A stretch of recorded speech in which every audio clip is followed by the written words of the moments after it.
Hello everyone, it's me Herson and welcome back to another episode of our channel Loud TV. Of course, this is the second part of our visit here in Torre de Jardin, located right along the highway here in Barangay Surcoc, Nagilian, Isabela. If you wanted to go here, so that's the address, guys. And you know, if you are a nature lover and passionate about the beauty of nature, join me in this episode unlocking this mesmerizing flower garden right here in our home province, Isabela. I'm absolutely thrilled to have you join me on this journey of exploration, and maybe you are also aspiring to have your own beautiful flower garden someday, not only for your own pleasure, but we're having a lucrative source of income while enjoying as well. So come on and let's see what this Torre de Jardin could offer to us. Aesthetically mesmerizing beauty brought about by the stunning flowers, the awesome landscape, the artistic structures and dazzling lights that illuminate this man-made beauty where nature blends well with artistry. And I'm honored to show you all this only here at Lakad TV channel. Alright, come on! So nandito tayo ngayon sa Nagilian, Isabela, guys, and it's part of our garden hopping. We're just visiting gardens, so right now we are here in Nagilian, Isabela, particularly here at Torre de Jardin.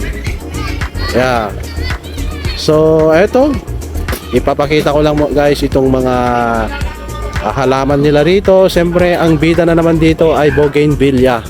You can compare this to Meraki Garden in Reina Mercedes, guys, pero ito mas maliit nga lamang ito, no? Compare mo sa Meraki Garden, guys, mas maluwang po yung Meraki Garden. Di hamak na maluwang yon, pero of course napakaganda rin naman ito, lalo na yung mga structure dito, guys, ang gaganda. So parang western design ito, parang western design. So ipapakita ko nga, guys, itong mga halaman dito at sa mga structure, yung mga amenities nila rito sa loob. Alright, so eto na mga kalakad, eto na yung mga tanim nilang mga bougainvillea. Kapansin-pansin na nagbo-bloom na sila ng mga flowers.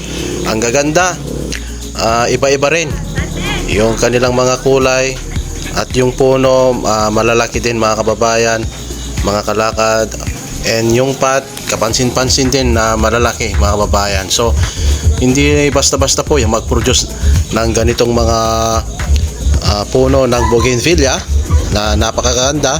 Sa isang puno merong iba't ibang mga kulay ng bracts.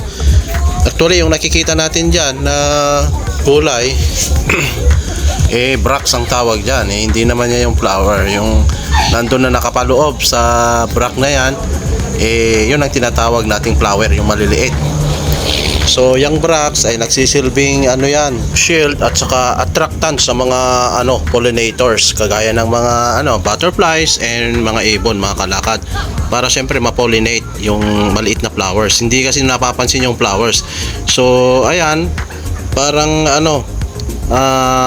visually enticing and appealing sa mga pollinators, mga kababayan. So syempre ma-attract sila, pupunta sila dyan sa bracts, and then there you are, nandun yung mga flowers ready to be pollinated. Ito yung ang talagang flowers nito, yung maliliit. Ayan, yan, guys, parang dahon lang din ito. Parang ito na yung ito lahat na ito ay flowers na yan, dahil hindi naman magkakaroon ng ganito kulay kapag wala yung flowers. Yan, mga maliliit na yan. Yan, so napakaganda, guys. Dito makikita nyo rito, ang lalaki pa ng mga pot nila rito. So one way siguro ito para hindi manakaw, kasi hindi mo mabubuhat dito, guys. Ang gaganda ng mga puno, mga trunks.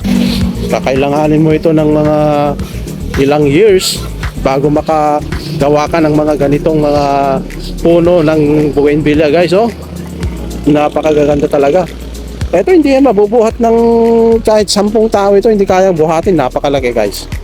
So ayan, hindi mo yan mananakaw, kaya pinalaki siguro yung mga pot ng ganito para hindi yan manakaw, guys.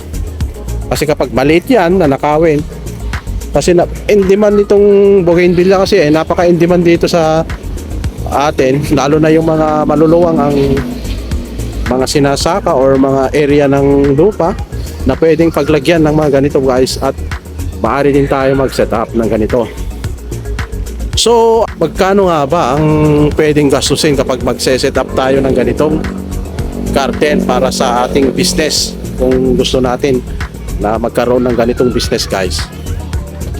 So sa palagay ko, hindi naman kinakailangan ng napakalaking pondo or biglaan. Kung may pondo ka na pang set up ka agad ng ganito guys, ay maganda. Kung meron kang malaking pondo, mase-set up mo na talaga yan. Ang gagawin mo lang, bibili ka ng mga bougainvillea, and then meron ang tao na talaga eksperto sa pagsosustain ng ganitong mga halaman guys. Pero kapag wala kang budget na malaki, pwede mo namang unti-untiin ito. Magtatanim ka lang ng mga halaman. Pero ito, kailangan talaga pag ganito yung setup mo, talagang pangmalakihan na budget to mga kaibigan. Ito kailangan, kasi ito mga metal na to, steel ginawa nila rito, napakaganda. Yan. Napakaraming tao rin dito guys, dinadagsa paggabi. Ayan makikita mo rito sa loob. Ang star talaga rito, ang bida talaga rito, itong mga bougainvillea. Kasi talaga namang it added beauty dito sa loob ng garden, yung presence ng mga itong mga bougainvillea na ito guys. May mga ride din dyan, may motorized ride dyan mga guys, pang adult at saka pang bata yun. Pwede kang pumunta dyan, umakyat doon para overlooking. Ayan, ma-appreciate mo siguro dito kapag early in the morning or mga 4 PM para hindi na masyadong mainit yung sikat ng araw guys. Kasi kung pupunta ka naman na mga 9 to 10, napakainit ng panahon guys. Lalong-lalo na yung mga mataas ang dugo, presyon ng dugo, delikado po pag pupunta tayo dito ng tanghaling tapat dahil napakainit. Yan yung pinaka-entrance nila guys. Yan doon, malapit sa highway na yon. Napakaganda rito. Si father-in-law, siyang nag-aasikaso kay Bunso. Ayan sila. Nagra-ride sila guys.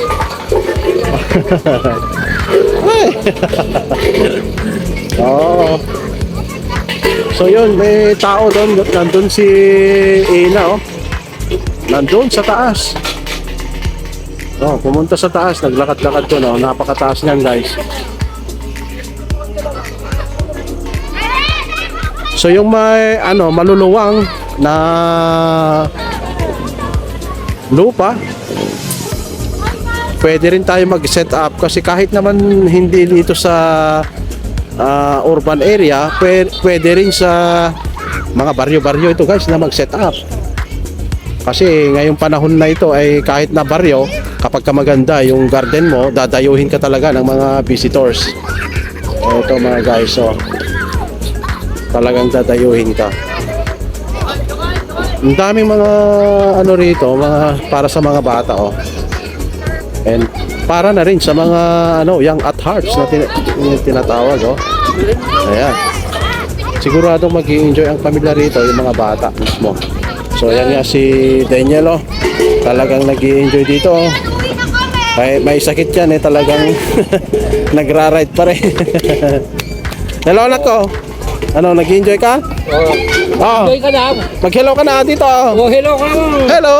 Hello mo. Ganyan. Oh wow.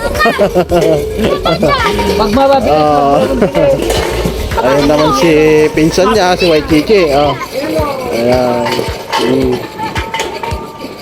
So yan, yung sinasabi ko rito, yung pinaka-kubo-kubo nila, hindi lang basta-basta kubo-kubo, yung shanty. Ito oh, western design ng mga to. Kitang-kita naman dito guys, oh, gazebo, 500 pesos. Ibig sabihin yan, pag nag-rent ka dyan o nag-stay ka dito sa loob, magbabayad ka ng 500 pesos dito sa mga gazebo na to. Ayan. Oh, napakaraming mga gazebo dito guys, oh.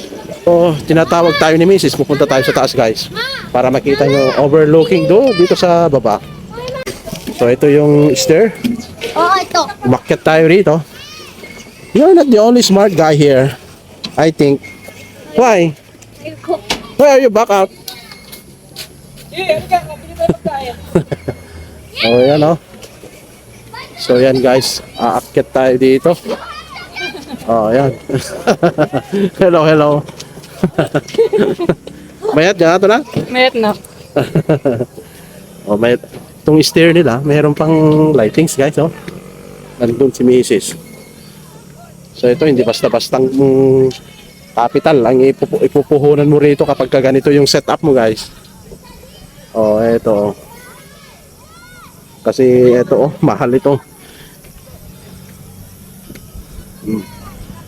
Oh, yung mga gazebo nakalinya doon guys, oh, napakaganda. Sa Pispan area diyan. So ma-appreciate mo 'yan kapag araw kasi para makikita mo talaga sa lahat sila. Pero kapag gabi naman, napaka-presko. Hindi ka mapapagod dito na maglibot-libot dito sa loob kasi walang araw.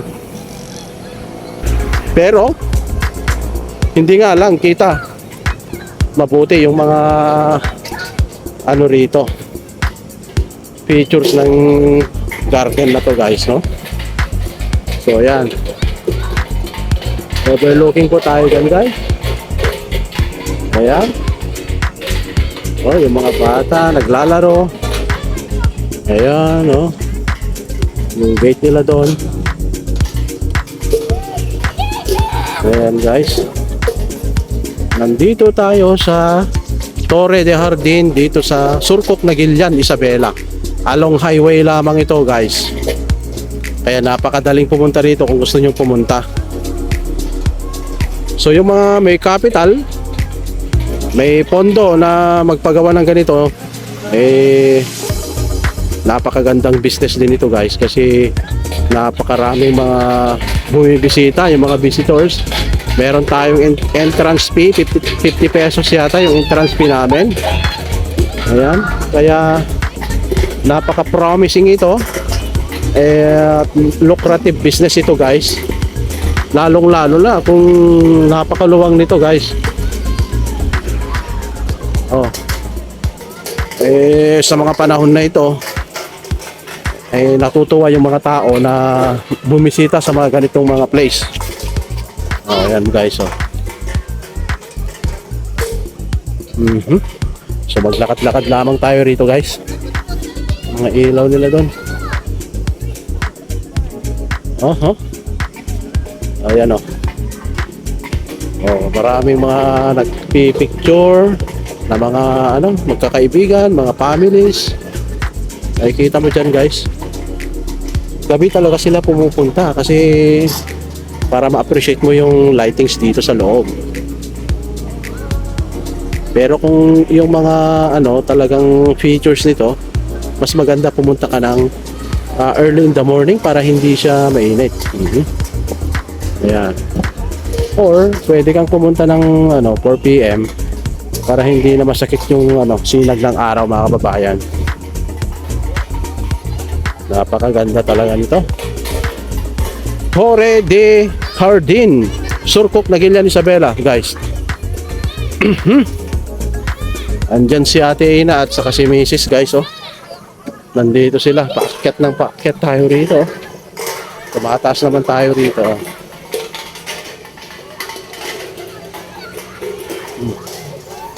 Oh, yung bag mo Ate Ina, oh. Kaninong bag to? Tina. Ayan, nagpipicture sila. Doon naman sa bandaron, meron tayong pwedeng makain doon, mga snacks lang siguro, walang ayan, walang nagtitinda siguro, hindi sila nagtitinda ng pang dinner or lunch, breakfast. Walang mga ganun siguro, guys.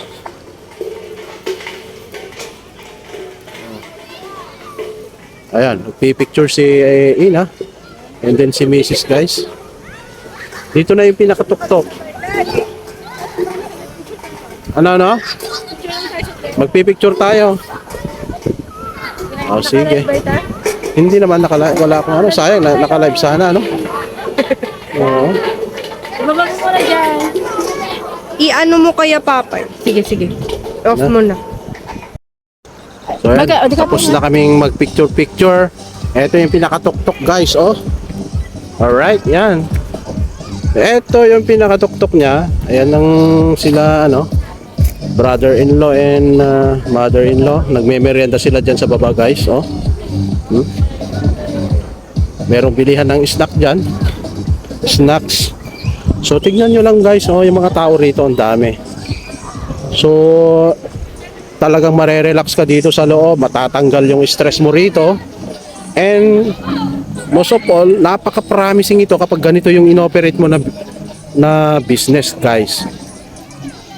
Aside from kikita ka ng malaki, maaaliw ka talaga araw-araw kasi yung mga tao na pumupunta, bumibisita, eto, oh, napakagandang mga surroundings. Pag nandito ka lang araw-araw, talaga namang matatanggal ang problema mo rito, guys, kahit na ikaw yung owner.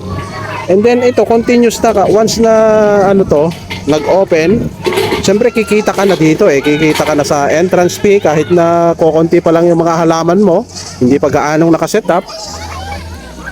Once na kumita na, continuous na yung improvement dito, yung development, kasi meron ka ng pang-improve yung mga entrance fee na makukuha mo, yung mga revenue na makokolect mo, pwede mo na ring ipondo o i-capital para ma-improve mo pa dito sa loob kung ano yung mga idadagdag mo rito. So ayan, guys, napakaganda talaga ng magkaroon ng ganitong business. So eto rin ang pangarap natin, kahit na yung yung farming business, yung parang farming tourism. Napakaganda rin yun, guys. Eto parang wala pang half hectares ito, oh. Hindi siya maluwang, hindi maluwang yung space nito, guys. Ano lang siya, oh. Maliit lang yung space compared to Meraki Garden sa Reina Mercedes Isabela. Pero tignan mo, napakaganda.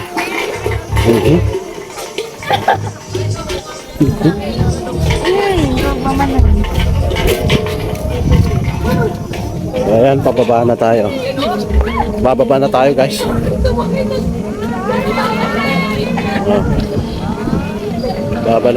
Bababa na tayo.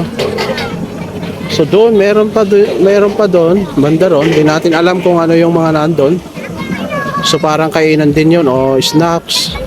Nakabukod doon, guys. So siguro ito ang nila, ang diskarte nila rito. Siyempre mag-e-expand dyan sa bandar yan, i-expand pa nila dito sa mga bakante rito na mga lote, guys. So napakaluwang pa dyan. Tapos akmang-akma rin ito, itong nasa baba, itong pinaka lowest point dito, parang para sa pispan, guys. Pwede kang maglagay ng boat dyan para mas magkaroon ng magandang mas magandang feature dito sa loob ng garden. Ayan, pwede ka rin maglagay ng kubo-kubo dyan kapag may tubig na dyan. Dito sa may gilid lang, napakagandang kumain dyan, magmerienda. Nice. So pasensya na mga kaibigan kasi hindi natin gabi. Maganda nga ang pumunta sa gabi dahil napaka-presko, ang presko-presko. Unlike kapag tanghali, napakainit naman, guys. Kaya lang hindi natin gaanong maipapakita yung mga halaman pag gabi na. Ayan, although maraming mga maraming mga ilaw, eh iba pa rin pagtanghali dahil makikita mo lahat dito sa taas. Pag umakyat ka dito overlooking, eh siyempre ang ano naman noon, disadvantage, hindi natin makikita yung mga ilaw. So gusto natin pumunta ng gabi naman para maranasan natin guys kung ano naman ang itsura ng garden na ito sa gabi. Kasi yung pinuntahan nating Meraki Garden, sa tanghali tayo pumunta, walang lightings na makikita. Pero just the same, napakaganda pa rin guys. So na-amaze tayo sa mga ganitong mga lugar. At sana makapag-set up din tayo ng ganito. Bukod sa nag-i-enjoy ka rito, kumikita ka pa. Oh.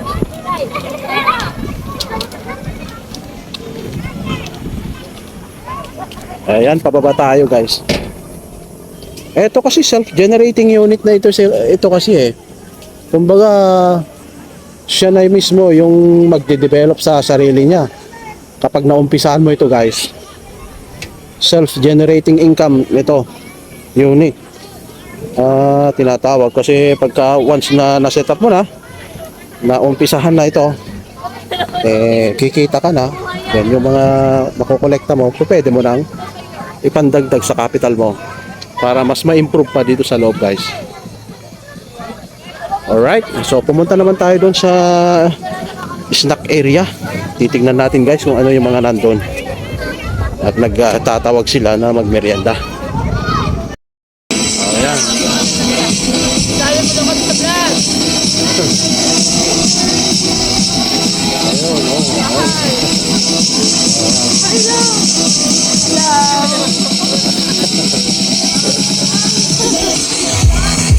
Ayun, ayan guys, napakaganda. May music kasi.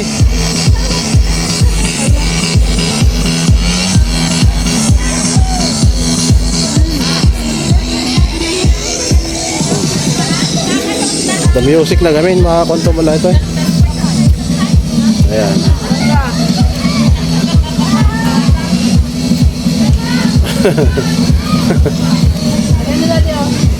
Ayan, dito naman.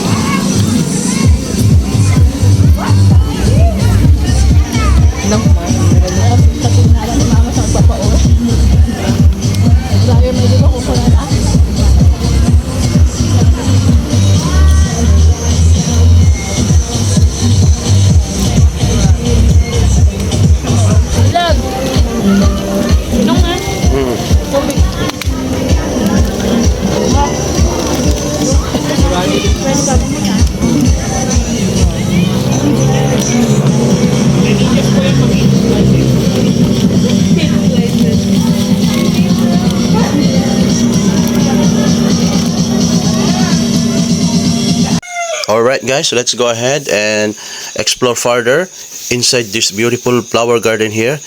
And we have this one here, as you can see. Very stylish, elegant looking gazebo. And just a trivia guys, do you know that this gazebo here can be traced back on 1400 BC during the time of Egyptian Empire. So napakatagal na, napaka-historical po ng gazebo na ito mga kalakad. Hindi lang ngayon na nag-i-exist yan, kundi matagal ng panahon at ayan, nagdadagdag ng elegance sa loob ng garden. Normally doon sa loob ng mga garden mo nakikita ito mga kalakad, itong structure na ito. And at this portion mga kalakad ay napakaganda naman ng arrangement po dito, napakaganda ng mga bulaklak. And we can just appreciate it by just sitting in that umbrella-like structure there, mga kalakad. So dito na nagtatapos ang ating vlog dito sa Torre de Jardin, mga kalakad. At tutuloy naman po tayo sa SM kasi gutom na rin yung mga bata, mga kalakad. So ayan guys, nandito na tayo sa SM City Kawayan. At pagkatapos natin doon sa may Torre de Jardin, dito tayo at napagod tayo kaya nagutom.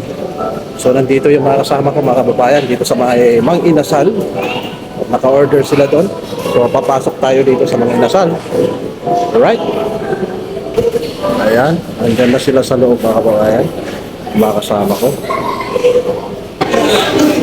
Nagutom tayo after doon sa Torre de Jardin. Ayan. Nandito tayo ngayon sa Mang Inasal sa loob ng SM, mga kababayan.